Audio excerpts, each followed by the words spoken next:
When we speak of the empath and the narcissist, we are not merely speaking of two people caught in a tragic dance of one giving endlessly and the other taking without remorse. We are speaking of archetypes, of forces that stretch back into the depths of the collective unconscious. We are speaking of an ancient ritual enacted again and again in human relationships, one that mirrors the eternal conflict between the devouring shadow and the luminous soul that longs to heal. And it is here, at the meeting place of these archetypes, that we witness the suffering of the empath who absorbs the pain of the narcissist as if it were their sacred duty, as if by carrying this darkness within themselves they might redeem it. But what happens when the cycle breaks? When the empath, often trembling and uncertain, finally refuses to absorb the anguish of another, when they finally return that burden to the source. What takes place within the psyche when one decides at last to lay down the cross that was never theirs to carry? To answer this, we must descend into the symbolic chambers of the unconscious. The empath is the vessel in the language of alchemy. The empath is the vas hermeticum, the sealed container into which volatile substances are poured and transformed. Their gift is receptivity. Their sensitivity allows them to detect the unseen tremors of another's soul. But this very openness, this porous boundary, makes them vulnerable to projection. The narcissist, a being profoundly disconnected from their own shadow, cannot bear to hold the chaos of their own suffering.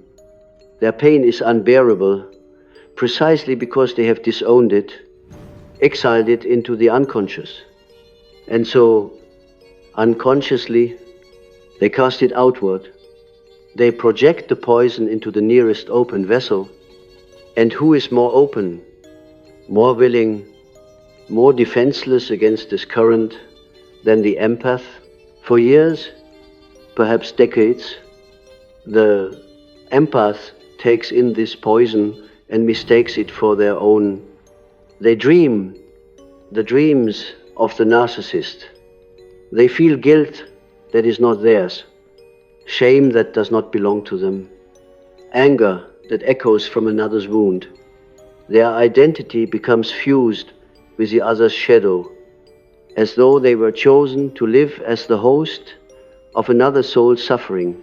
Yet there comes a moment, sometimes sudden and violent, sometimes slow and dawning, when the empath recognizes the foreignness of this pain. It does not smell like their own soul. It does not grow from their own roots. It feels alien, invasive, parasitic. This recognition is the seed of liberation. The act of ceasing to absorb is not an act of coldness, nor of cruelty. It is, paradoxically, an act of profound love, not toward the narcissist, but toward the self. The self, in Jungian thought, is the totality of the psyche, the wholeness that transcends the ego.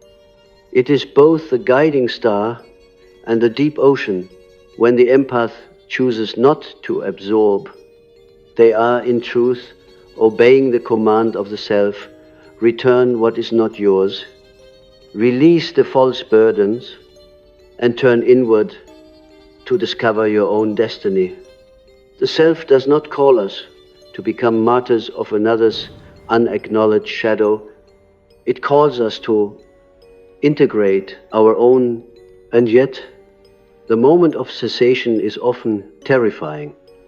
Imagine the empath as one who has long carried a vessel of black water in their hands, believing that without this offering the world would collapse. To set it down is to feel, at first, like a betrayal. It is to hear the screams of the narcissist accusing them of abandonment, of selfishness, of cruelty. It is to confront the internalized voice that whispers, if you do not carry this pain, you are worthless. Here lies the psychic battle, the confrontation, not merely with the narcissist, but with the archetype of the inner persecutor, the complex that has bound the empath to a life of sacrifice in dreams.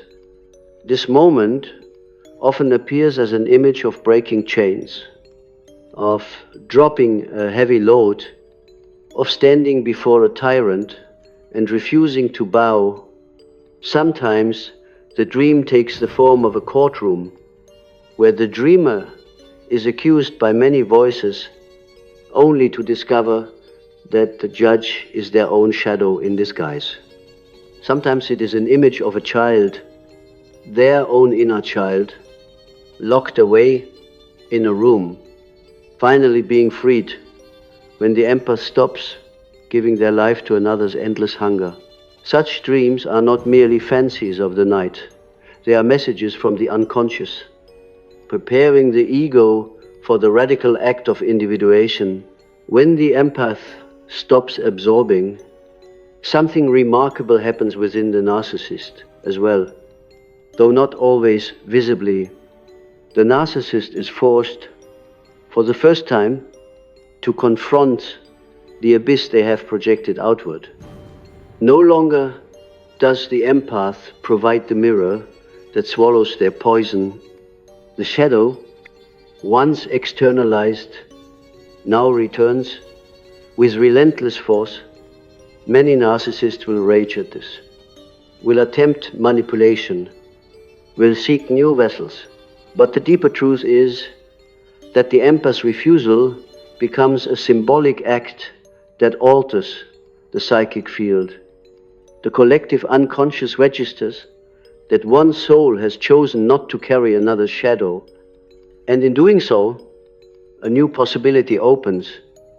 The narcissist, if they have the courage, may finally meet their own darkness. But whether they do or not, the empath has shifted the axis of their life. This shift is not merely psychological, it is spiritual, mystical. To stop absorbing is to reclaim the sacred boundary between self and other.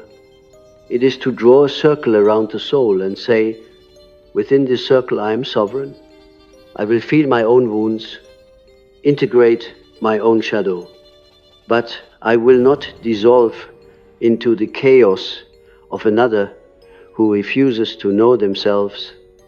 In this way, the empath's liberation becomes an initiation into wholeness. They discover that compassion without boundaries is not compassion but self-destruction.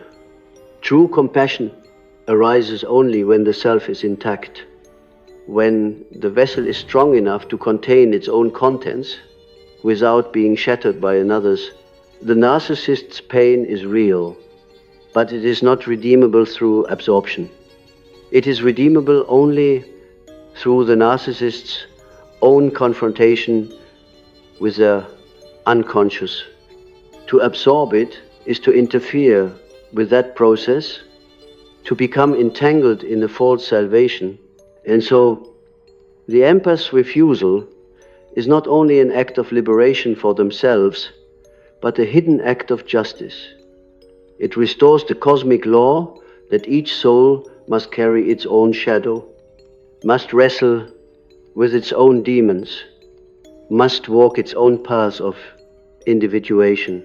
I tell you, the moment the empath stops absorbing, the world itself shifts. The air becomes clearer, the body lighter, the dreams more luminous. It is as though the soul had been drowning in another's river, and suddenly, for the first time, breath returns. This is not merely relief, it is rebirth.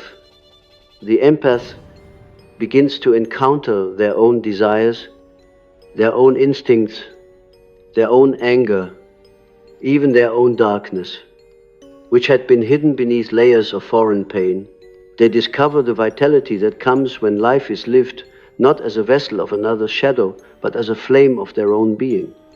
The archetype of the healer, which had been distorted into martyrdom, is restored to its true form. Not one who heals by absorption, but one who heals by presence, by authenticity, by being fully alive. But beware, the psyche does not release old patterns without resistance. The complexes that bound the empath to this role will rise up like phantoms, whispering, seducing, demanding a return to the old order. This is the trial of the threshold. To stop absorbing is to pass through fire, to endure the loneliness that comes when one is no longer bound by false bonds. It is to face the terror of standing alone, without the narcotic of another's suffering to define you. And yet, in that aloneness, one begins to sense the presence of the self more clearly than ever before. The inner voice becomes stronger, more trustworthy, no longer drowned out by the cacophony of projections. The empath's dreams will begin to change. They will see images of rising suns, of doors opening, of serpents shedding their skins.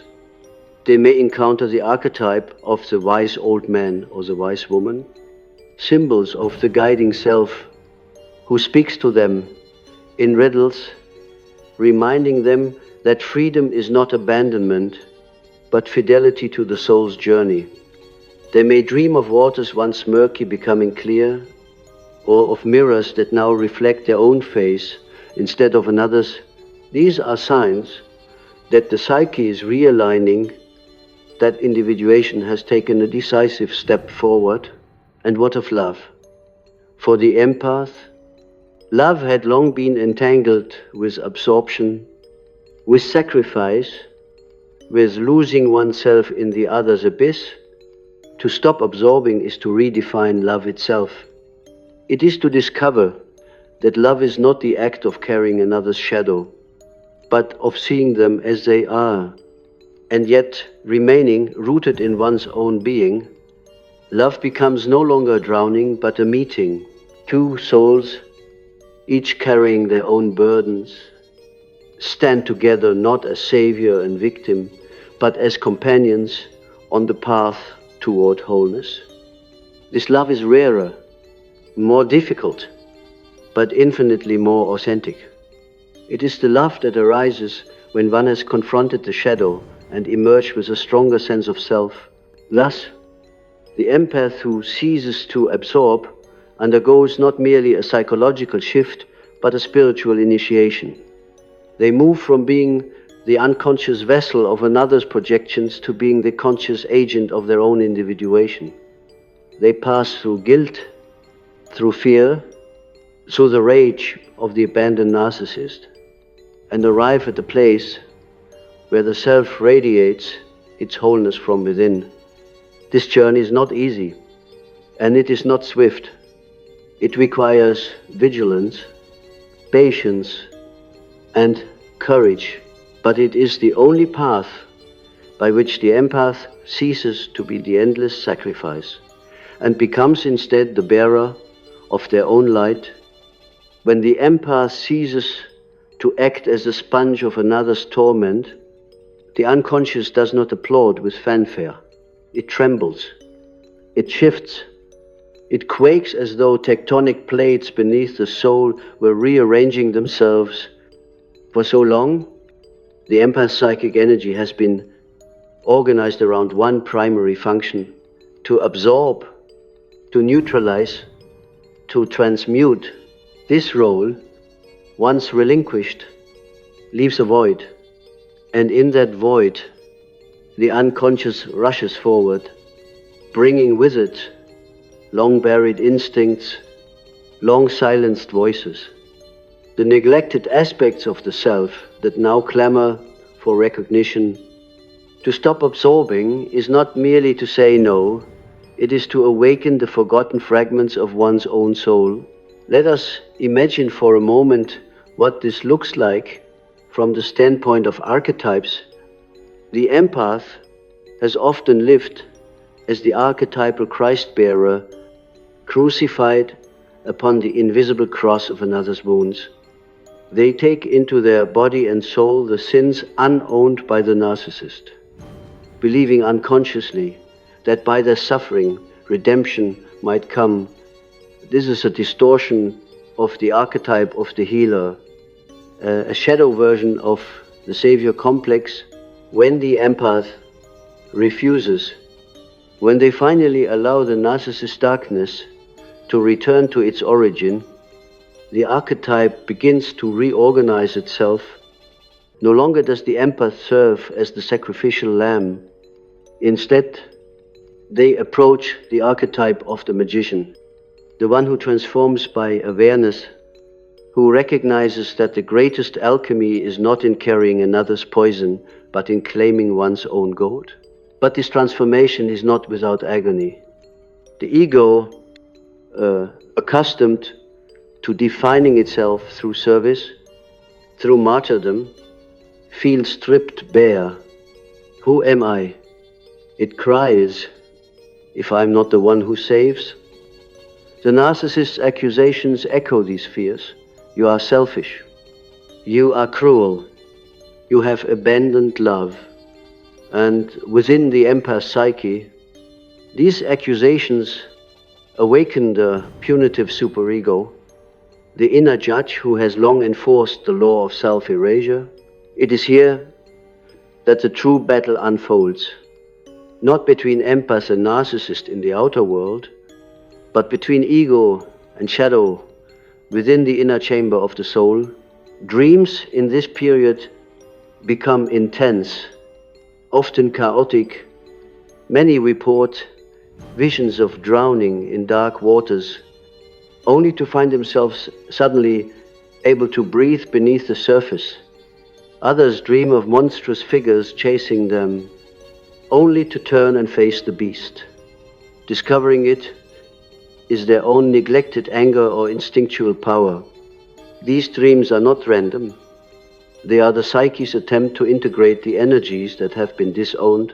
For when the empath stops absorbing, what emerges is not merely peace, but power. Power long denied, power feared, power projected outward onto others. The empath must now learn to carry their own fire. Consider the symbol of the serpent. For millennia, the serpent has embodied transformation, danger, renewal. To stop absorbing another's poison is to confront the serpent directly, no longer swallowing it unconsciously, but gazing into its eyes. At first, the serpent terrifies. Its venom seems lethal. Yet, in the alchemical process, venom can be transmuted into medicine. When the empath takes back their projection, they realize that what they feared most, the raw instincts, the rage, the hunger, the desire, is not demonic, but vital. The serpent, once exiled, becomes guardian of the treasure. To reconcile with it is to reclaim one's libido, the deep life energy that had been siphoned into the endless abyss of another. This is why stopping the absorption feels like both death and rebirth. The empath dies to the false identity of martyr, only to be reborn as a sovereign soul. Yet, the ego resists this rebirth, for it requires surrendering the illusion of control. Absorbing another's pain provides a strange sense of importance, even superiority. I alone can save them. I alone can endure what they cannot. To abandon this role is to admit one's limits, to bow before the truth that no one can redeem another's shadow except themselves. The empath, in relinquishing control, discovers freedom. But freedom always arrives clothed in uncertainty. The narcissist, too, feels this shift in ways that ripple through their psyche, deprived of the empath's endless receptivity. They encounter the raw mirror of themselves. Many will lash out, intensify manipulation, seek new empaths, but beneath the rage lies terror, the terror of meeting their own shadow without an intermediary. This is why the empath's refusal is such a radical act. It not only liberates the empath, but destabilizes the entire system of projection that has sustained the narcissist's illusion. Whether the narcissist chooses to confront their darkness or flee from it is beyond the empath's responsibility. The cosmic justice has already been enacted. Each soul returns to its own burden. Now, let us turn inward again. What happens within the empath once the field of projection is broken? The psyche, long bent toward outward absorption, begins to reorient toward inward integration. Old wounds resurface, not the borrowed wounds of the narcissist, but the original injuries of the empath's own childhood, the primal experiences that taught them that love required sacrifice, that worth required suffering, that survival required dissolving into another.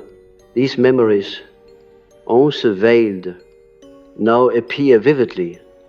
The empath may recall the silent despair of a parent's unmet needs, the unspoken command to carry the family's pain, the terror of rejection, should they dare to assert their own desire. These are not coincidences, but the very soil in which the pattern was planted. To stop absorbing the narcissist's pain is to awaken to the ancestral roots of one's own. Here lies the great danger and the great opportunity. The empath may feel overwhelmed, tempted to return to the familiar pattern simply to avoid facing their own abyss.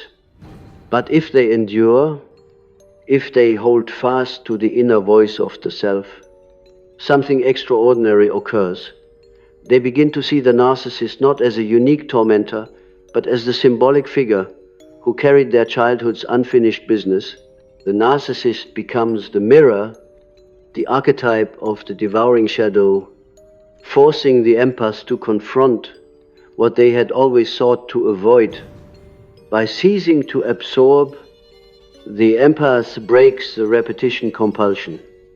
They refuse to reenact the childhood drama of carrying what was never theirs, and in doing so, they reclaim their own inner child, the innocent soul who long ago was silenced.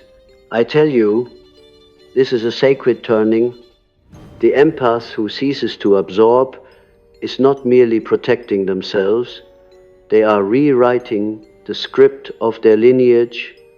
They are saying, for all the ancestors who suffered silently, for all the children who carried burdens too heavy for their small shoulders, it ends here. The empath's boundary is not selfishness, but liberation across generations. The unconscious knows this. That is why the dreams grow brighter, the synchronicities more frequent, the sense of destiny more palpable. The self, once muffled, begins to speak with clarity. This is the path. Walk it. Do not turn back. And what of the body? For the body, too, has been a silent participant in this drama. Years of absorbing another psychic poison often manifest in illness, fatigue, tension, inexplicable pain. The body becomes the battleground where unconscious energies collide. When the empath stops absorbing, the body begins to release. Tremors may shake through the muscles, tears may flow without apparent cause, fevers may rise and fall. These are not merely physiological events, but somatic purifications, the body catching up to the soul's decision. Healing is never purely mental, it is incarnational. The soul and body are bound, and the release of psychic poison reverberates through flesh and bone. If you have ever witnessed an empath in this stage, you will see both fragility and strength intermingled. They are like a butterfly newly emerged from the cocoon, wings wet, trembling, uncertain if they can fly. Yet within them burns a fire long extinguished, now reignited. It is the fire of the self, the flame that does not consume but illuminates. To nurture this flame, the empath must learn new ways of being, grounding, boundary setting, expressing anger, claiming joy without guilt. These acts, small on the surface, are monumental in the psychic landscape. Each time the empath says, "This is mine and that is yours," they reinforce the sacred circle of the self. In myths, this stage is often depicted as the hero leaving the underworld, Orpheus, who turns to see his beloved and loses her, reminds us of the danger of looking back too soon. The empath must not look back with longing, must not be seduced by the illusion that reabsorbing will restore harmony. To look back is to risk losing oneself again in the abyss. Instead, they must continue forward, eyes fixed on the light that beckons from beyond the underworld, the light of individuation. For only by completing this passage can the empath truly become who they are meant to be. Not savior, not sacrifice, but sovereign soul, integrated and whole. As the empath withdraws from the gravitational pull of the narcissist's orbit, they begin to perceive the archetypal architecture of their own psyche with greater clarity. For so long, their vision was clouded by projection, their energy consumed by maintaining a fragile balance between their light and another's abyss. Now, the veil lifts, and before them stretches the vast terrain of the inner world, mountains of forgotten instinct, valleys of grief, caverns where the shadow lurks, and temples where the self shines with quiet majesty. To stop absorbing the narcissist's pain is not merely a psychological act, it is the opening of the inner eyes to this hidden geography. The first figure to appear is often the shadow. For the empath, the shadow is a paradoxical entity. It contains the very qualities they have denied in themselves: anger, self-assertion, desire for power, even selfishness. These traits were long disowned because the empath believed them to be dangerous, unloving, unworthy of their identity as the good one. Instead, these traits were unconsciously projected onto others, particularly the narcissist, who embodied them in grotesque form. Thus, the empath seemed pure, and the narcissist seemed monstrous. But this was only a split, a division enforced by the psyche's fear of wholeness. When the empath ceases to absorb, they can no longer maintain this division.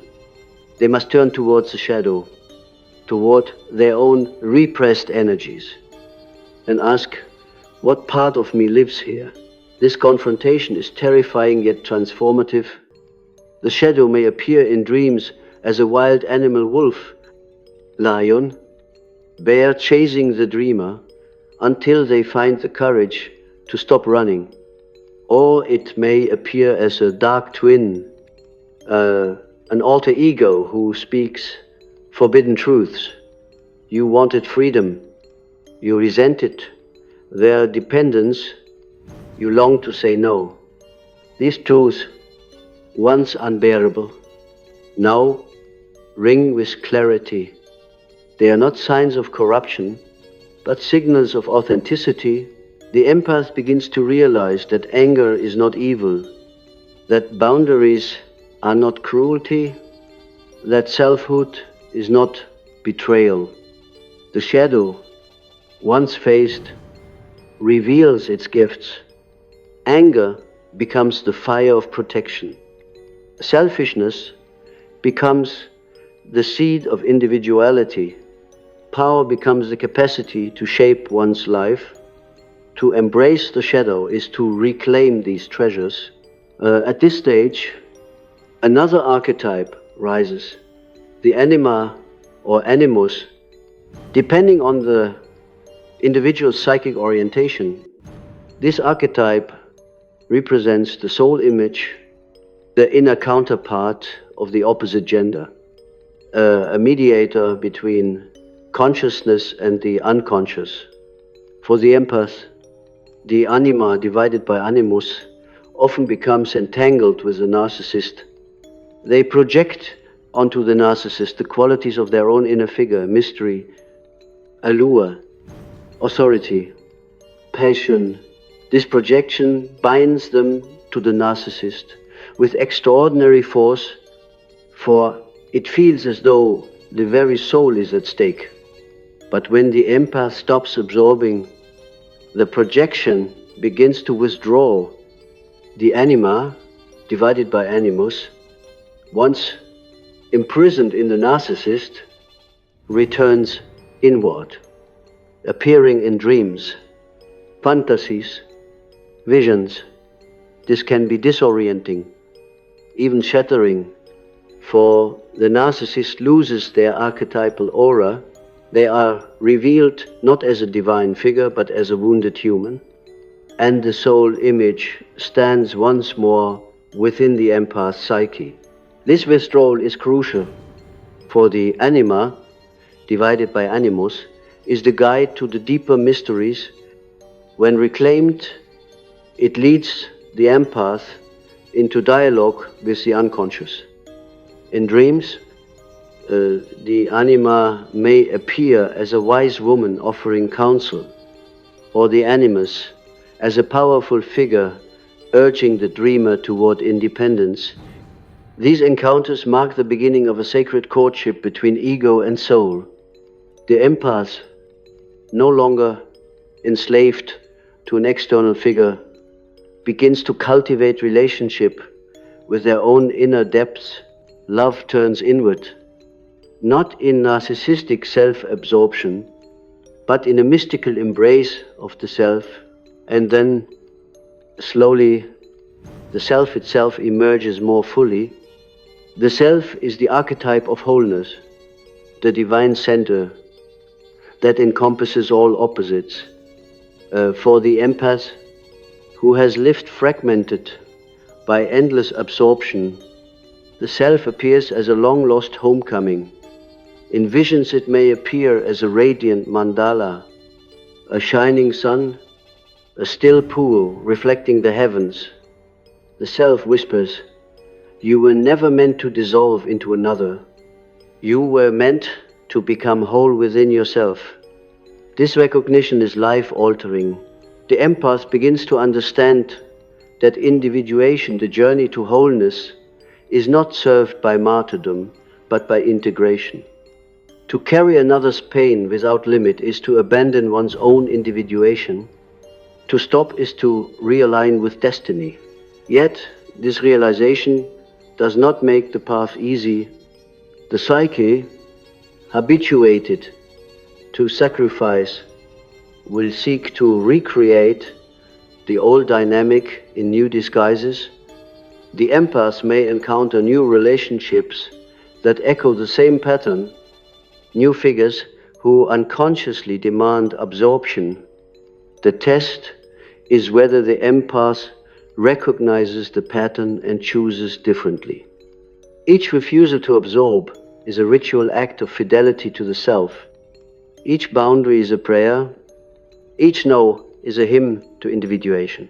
Slowly, the empath's life begins to take new shape, not defined by others' wounds, but by their own creative fire.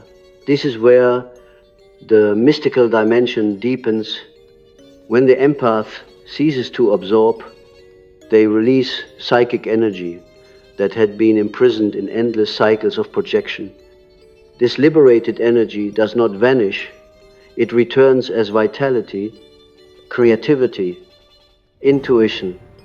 The empath finds themselves dreaming more vividly, creating more passionately, perceiving more clearly. They feel the currents of the collective unconscious, the archetypal tides that shape humanity, moving within them. They may become artists, healers, teachers, not by sacrificing themselves, but by embodying the fullness of their being.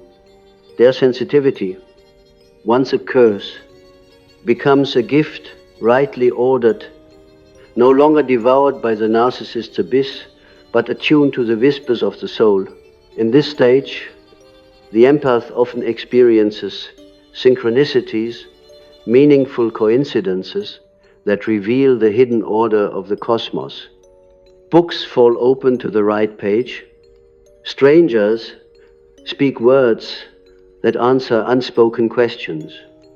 Dreams align with waking events. These synchronicities are not random. They are signs that the self is now guiding the life with greater intimacy. The empath, no longer distracted by another's shadow, can perceive the subtle patterns that weave their destiny. This is the true magic of individuation. Life itself becomes a dialogue between conscious choice and unconscious design. The narcissist fades in significance. Their accusations, once unbearable, now sound hollow. Their manipulations lose their grip. The empath sees through them, not with contempt, but with clarity. They recognize the narcissist as a soul caught in their own prison, unable or unwilling to face the shadow. And though the empath may feel sorrow, they no longer feel responsible. Compassion remains, but compassion is no longer fused with sacrifice. It is compassion with boundaries, compassion that says, I wish you healing, but your shadow is yours to bear. This is the highest form of love, not absorption, not abandonment, but recognition of the other as autonomous soul. And so the empath steps into a new era of their life. They are no longer the vessel of another's pain, but the vessel of their own wholeness. Their relationships change, their vocation shifts, their dreams expand. They begin to radiate a different energy, an energy not of depletion, but of presence. Others sense this, sometimes with admiration, sometimes with resentment. For the empath, who ceases to absorb, becomes a mirror in their own right. They reflect back to others the truth of self-responsibility. Some will be drawn to this light, others repelled. But the empath no longer lives for others' approval. They live for the unfolding of the self. This is a mystery. When the empath stops absorbing, they do not diminish their gift. They magnify it. They no longer offer healing through sacrifice, but through authenticity. their very being becomes healing, because it is whole, because it is true, because it resonates with the archetypal harmony of the self. In their presence, others may feel stirred, awakened, challenged, but the empath need not absorb to serve. They need only to be. The empath who finally steps out of the labyrinth of absorption enters a new dimension of being, and though the outer world may look unchanged, the inner atmosphere is radically different. For the first time, the empath breathes without chains, without hidden cords, tethering them to another's unconscious. This breath is not merely oxygen filling the lungs, it is spirit, pneuma, the life force that had been trapped in servitude, returning home. With this breath comes clarity, with clarity comes power, and with power comes the frightening yet exhilarating responsibility of freedom. At first, this freedom feels unstable, like standing on unfamiliar ground. The empath has been so long defined by the narcissist demands that selfhood feels foreign, even perilous. There is a temptation to run back into the old role, to dissolve once more into the comforting structure of sacrifice. But the self whispers insistently, do not return. You have crossed the threshold and the old doors are closed. Each step forward is an act of trust, not in the narcissist, not in society, not even in the ego, but in the deeper rhythm of the soul's individuation. Here, symbols begin to rearrange themselves in the psyche. Dreams may bring images of rebirth, emerging from a dark cave into sunlight, birthing a child who represents a new beginning, or crossing a river into uncharted land. These are archetypal signals of transformation, signposts that the unconscious recognizes. The shift. Even waking life becomes infused with symbolism. The empath may notice the sudden blossoming of flowers, the quietness of dawn, the laughter of children as mirrors of their own rebirth. The universe speaks in whispers, and those who are no longer drowned in another's shadow can finally hear it. The narcissist, meanwhile, recedes into the background. Their voice, once thunderous, becomes an echo. Their accusations no longer pierce, for they are revealed as projections, cries of a wounded child trapped in an adult's mask. The empath, in their liberation, does not need to hate the narcissist nor forgive them prematurely. They simply see them as they are, a human being burdened with unintegrated shadow, condemned to repeat patterns until the courage to turn inward is found. Whether they ever do is not the empath's responsibility. Each soul must walk its own path into the night of the unconscious. To interfere is to deny them that initiation. To step aside is to allow life's own justice to unfold. As the empath's energy flows back inward, creativity erupts. It is as if a dam has burst. The empath, once drained, now finds themselves writing, painting, building, teaching, dreaming in ways they had forgotten were possible. For absorption is parasitic. It drains vitality into endless cycles of survival. Liberation is generative. It releases vitality into acts of creation.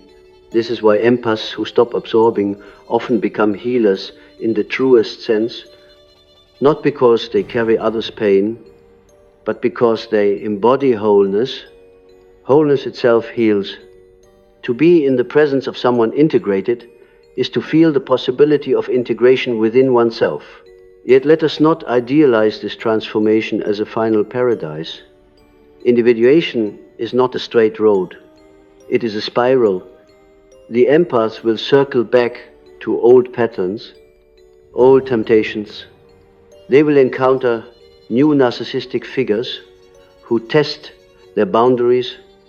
They will fall and rise again. But each spiral is wider, each fall shorter, each rise stronger. The process is not about perfection, but about fidelity to the self. The self does not demand flawlessness, it demands truth. Each time the empath chooses truth over illusion, integration depends, and the psyche becomes more whole at the collective level. This transformation carries immense significance. The empath who refuses absorption is not merely healing themselves, they are altering the fabric of human relationship. For millennia, societies have thrived on empaths who absorb, the silent mothers who carried the unspoken grief of families, the spiritual figures who bore the guilt of communities, the servants who lived as shadows of their masters. To break this pattern is to challenge the archetypal order itself. It is to declare, no soul shall be endlessly devoured by another's shadow. Each must face their own darkness. Each must walk their own path. This is revolutionary. And revolutions begin not with armies, but with individuals who refuse to carry what is not theirs. I have often said that wholeness is not achieved by imagining figures of light, but by making the darkness conscious. For the empath, the danger has always been imagining themselves as light, while secretly carrying another's darkness. True transformation comes only when they say, I will no longer be the container of your shadow, I will face my own. And in that act, they shine more brightly than before. Not because they avoided the darkness, but because they integrated it. The empath who ceases to absorb discovers, at last, the paradox of love. Love is not martyrdom. Love is not self-erasure. Love is not drowning in another's abyss. Love is the meeting of two whole beings who recognize the divine spark in each other without attempting to consume it. Love is standing side by side, each bearing their own cross, each walking their own road, yet choosing to share the journey. This love is rare, for it requires individuation, but when it is found, it is sacred. It is the union of souls who have looked into their own shadows and emerged with light intact. Thus, the empath's journey is not one of abandonment, but of initiation. By ceasing to absorb, they step into the archetype of the wise one, the seer, the healer in the truest sense.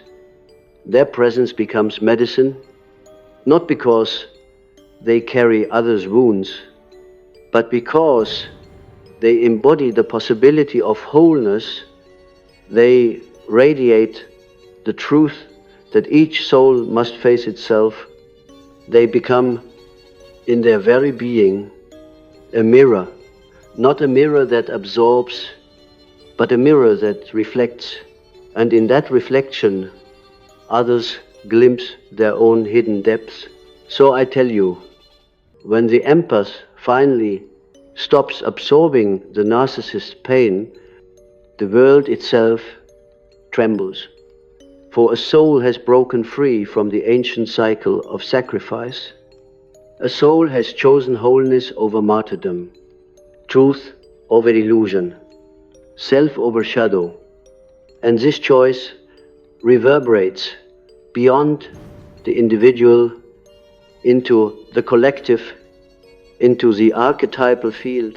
For every empath who rises, another possibility is born for humanity. The possibility that love need not mean annihilation, that compassion need not mean erasure, that healing need not mean carrying what was never ours.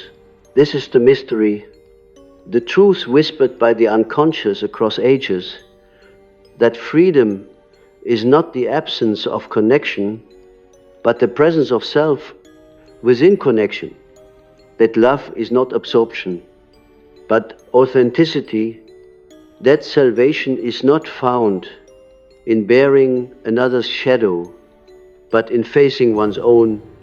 And when we do, when enough of us do, the collective shifts, the archetypes realign, and a new myth is born. A myth not of sacrifice, but of wholeness. And so I leave you with this. If you are the empath who has carried the unbearable weight of another's darkness, know that the time has come. The self calls you not to continue drowning, but to rise. To stop absorbing is not betrayal. It is obedience to the deepest law of the psyche. It is fidelity to the truth of who you are. And in choosing this, you do not merely save yourself, you illuminate a path for all souls who wander in the labyrinth of projections. This is what happens when the empath finally stops absorbing the narcissist's pain. The crucifixion ends, the resurrection begins, and the light of the self shines, unburdened, so verein, a whole